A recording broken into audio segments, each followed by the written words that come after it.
नमस्ते।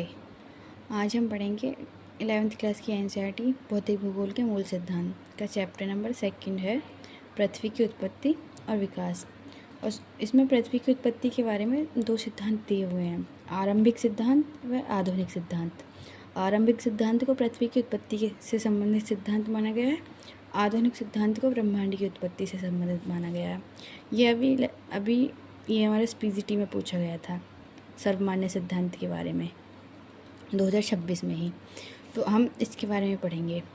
सर्वप्रथम जो पृथ्वी की उत्पत्ति की परिकल्पना है वो जर्मनी के दार्शनिक इमैनुएल कांट ने दी थी 1755 में, जिसे वायव्य राशि परिकल्पना या गैसीय परिकल्पना भी कहते हैं। तो एनसीईआरटी में इसके बारे में डिटेल में नहीं दे रखा है, हम इसके बारे में डिटेल में समझेंगे।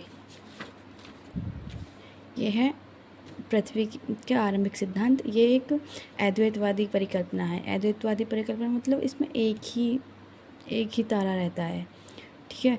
और यह जर्मन के दार्शनिक इमैनुएल कांट ने दी है, जो कि पहले ही बता दिया गया है। इनके अनुसार पहले ब्रह्मांड में जो आदिकालीन पदार्थ थे वो इस पहले से ही मौजूद थे। उसकी उत्पत्ति का कोई इन्होंने सोर्स नहीं बताया, कारण नहीं बताया, और वह बहुत शीतल और कठोर थे और गतिहीन थे। जो कण थे वो गतिहीन थे और फिर स्टार्टिंग में गतिहीन और आदिकालीन पदार्थ होने के कारण गैसीय बादल थे, और वो जो कि वह बिखरे हुए थे। अब इनकी जो परिकल्पना है ये माना जाता है कि न्यूटन के गुरुत्वाकर्षण नियम पर भी आधारित है। तो इन्होंने कहा कि जो गतिहीन कण थे उनमें गतिशीलता गुरुत्वाकर्षण के कारण आई और वो आपस में टकराई और टकराने के कारण उनका जो आकार है घूमती हुई तस्तरी बना, और जो टकराव है उसके कारण ही इनमें गति उत्पन्न हुई। गति उत्पन्न होने से ताप आया, और ताप से जो निहारिका बनी थी वो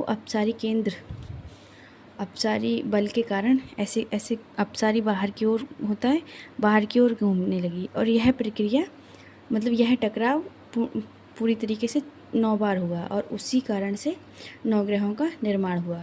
निहारिका के तप्त घूमती हुई निहारिका के अपसारी बल के कारण 9 ग्रहों का निर्माण हुआ। यह कांट के अनुसार था, लेकिन जो पहली परिकल्पना है वो कोई भी सर्वमान्य नहीं थी। अब इनकी परिकल्पना में गणितज्ञ लाप्लास ने 1796 में संशोधन किया।